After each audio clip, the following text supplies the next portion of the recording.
Chapter 6, the web, the net, and the verse. Life Too Short to Pretend You're Not Religious by David Dark. I had a tough time with this chapter. I don't know if maybe I was just zoning out, so I was missing stuff. This is a pretty dense chapter. But one, the title, part of the title at least, is a reference to the verse, as in the universe, as in Firefly, Joss Whedon's Firefly. So I know one of the reasons I'm connecting with this is because I'm kind of a nerd, a partial nerd, a full nerd, according to my children. I think the web, the net, all the connection, a lot of this was about our connection with people. And our religion is our way that we connect with people, the manner in which we connect with people. There's a word that he used in this chapter that I hear in my church like almost every week. It's oikos. He used it roughly the same way. It's our community. It's those we are in contact with. And so I think the point of this chapter is about connecting. If I broke it down to the closest thing that I could get, and to recognize there's a couple good, they call them the boxed quotes. It's the ones that the author put in a box. Maybe he didn't. I don't know. Maybe the publisher did. The good news about weird religious backgrounds is that we all have one. So a lot of this is about the examined life, the examined religion. He kind of took that, an unexamined life isn't worth living. He said your unexamined religion isn't worth having. I'm misquoting that, but that's kind of the concept. And recognizing that we can have empathy for people if we also realize that I'll read this quote. It returns to us to the crucial recognition of our common human condition, a vision of neighborliness within which we might begin to credit others with something approaching the intelligence with which we long to be credited. I want to be seen as a whole human being. I don't like being dismissed as a snowflake liberal whatever. Like I definitely consider myself more left-leaning politically, but when someone uses one of those terms, it like shuts down my ability to probably listen to anything they have to say. And when I see people posting things like that, it's really hard for me to connect with that person, because I feel like the second they know me more, they will dismiss me because they say something like that. So conversely, I am very judgmental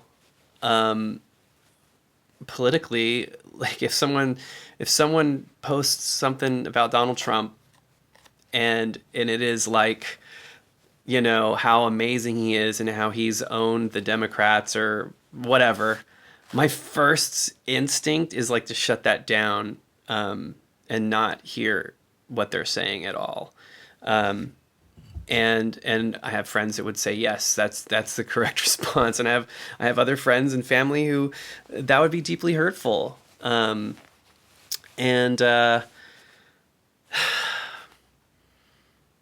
If my religion, my relationship with God is so that I can separate myself from everyone that I disagree with and live in my own bubble, I can't live like that.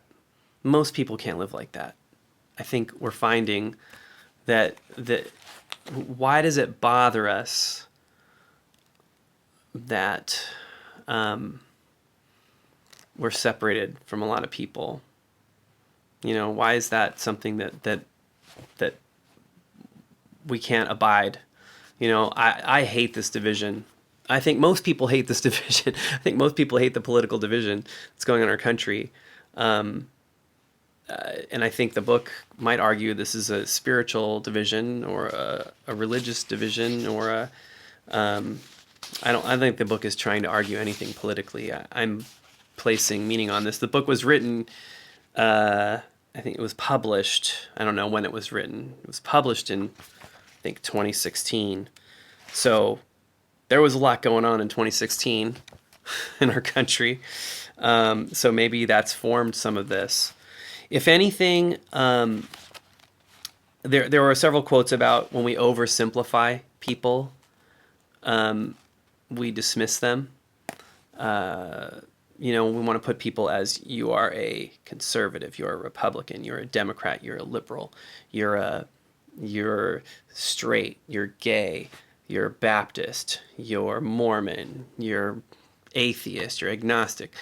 Not that those aren't maybe some legitimate terms that we use. We all ascribe meaning to different things. I do it all the time. We categorize things. But I think, and this is a quote, I wrote it, I made a little bookmark, and I think it came from probably the first chapter. Nuance is sacred. And I see that come up in it feels like every chapter there's a little something about the sacredness of nuance.